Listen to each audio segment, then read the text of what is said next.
pineal gland appears in the human embryo after a period of 49 days gestation, and it's also after 49 days that the fetus decides its sexual preference. Somewhat coincidentally, the Tibetan Book of the Dead describes the soul of the deceased being incarnated from one soul to another over a period of 49 days.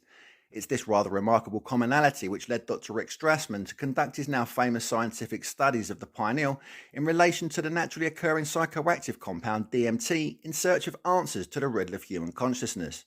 Strassman's clinical volunteers all reported upon the same spiritually emancipating and profound godlike state of mind under the influence of DMT, confirming that they all appeared somewhat detached from their spiritual being and visiting the same otherworldly space where they witnessed a plethora of angel-like entities who appeared advanced beyond their wildest imagination. One volunteer recalling, "It was familiar to me. It was like I was in the waiting room for the rebirth of souls. I was the light." I'm RN Vooght.